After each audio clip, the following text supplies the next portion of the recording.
자, 먼저 여론조사 두 곳 보겠습니다. 대통령 지지율인데요. 한 곳은 소폭 오르고 한 곳은 소폭 떨어졌습니다. 먼저 뉴시스 의뢰 여론조사인데요. 8월 2주차, 7월 4주차 38.4보다 긍정평가가 약 3.1% 올라서 40%대를 회복했습니다. 41.5. 반면 부정평가는 59.5에서 56.9로 2.6%포인트 떨어졌습니다. 자, 다음은 연합뉴스TV와 연합뉴스 공동 여론조사인데요. 윤석열 대통령 지지도는 30% 후반 수준을 유지했는데요. 38.4였던 지난주에 비해서 약 0.4%포인트 긍정포인트가 내려갔고, 부정포인트도 역시 0.7%포인트 부정평가도 떨어졌습니다. 자, 뭐 큰 변화가 있는 것은 아닌데, 뉴시스 조사를 보면 지역별로 2주 동안 서울이 7.2%포인트, 또 광주, 전라, 제주가 좀 눈에 띈 6.5%포인트가 올랐습니다.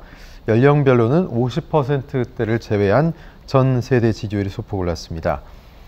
자, 지지율 상승 원인 어떻게 볼까 좀 궁금한데 두 분께 좀 여쭤보겠습니다. 이전 평론가 어떻게 보십니까? 네, 저는 반사적 이익이라고 봅니다. 네. 그러니까 윤석열 대통령이 뭐 최근에 딱히 국민들이 느끼기에 인상적으로 네.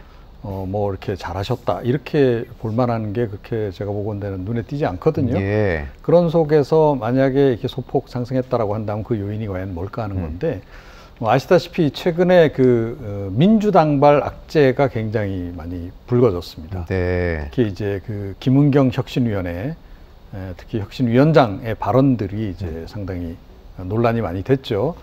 특히 노인 폄하 발언까지 이제 나오는 바람에 네. 과거에 민주당에서 나왔던 노인 폄하 발언들까지 다시 소환되는 그런 일이 좀 있지 않았습니까? 그래서 그 반사적 이익을 지금 윤 대통령께서 지금 보고 있다.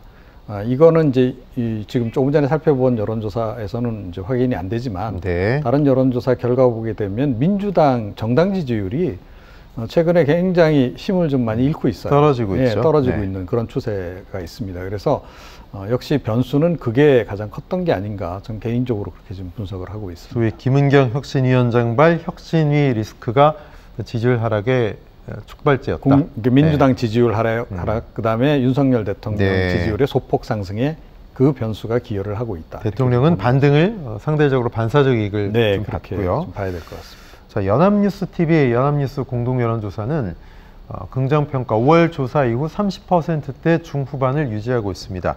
부정평가가 50% 초반으로 좀 내려갔는데 최 교수님 어떻게 보세요? 그러니까 전체적으로 이제 여론조사는 추이를 봐야 될 것 같고, 여론조사 하는 기관마다 약간 네. 편차가 좀 심하게 요즘 나오는 것 같아요. 일단 뭐 제가 구체적인 내용은 안 봤는데 아마 이제 구체적인 내용을 좀 살펴봐야 될 것은 표집이 어떻게 되느냐가 중요할 네. 것 같습니다. 보통 이제 여론조사 기관마다 진보 보수층, 그다음에 중도라고 표현하는 분들, 이런 분들의 표집이 약간의 차이를 보이거든요. 그 네. 차이에 따라서 여론조사 결과도 변화가 있기 때문에 전체적으로 뭐 한두 개의 여론조사 결과만 가지고 뭐 반등했다 이렇게 얘기하기 좀 어려울 것 같고요. 전체적으로 지금 이 여론조사, 뭐 연합뉴스 여론조사 같은 경우도 예전 상황 그렇게 큰 차이가 없다라고 네. 보는 게 일반적으로 맞을 것 같고, 지금 현재 뭐 잼버리 문제나 이런 문제 때문에 윤석열 대통령에 대한 또 정부에 대한 부정적 여론이 더 많이 형성이 되고 있는 상황이라 네네. 이게 크게 반등할 수 있는 기회는 아니라고 봐요. 근데 아까 말씀하신 뭐 뉴시스 같은 이 여론조사 결과는 정말 이게 뭐 제가 아까도 말씀드렸지만 어떻게 표집이 됐는지 제가 확인 안 했는데 표집된 내용들을 좀 확인해 볼 필요가 있다고 개인적으로 생각이 들고요.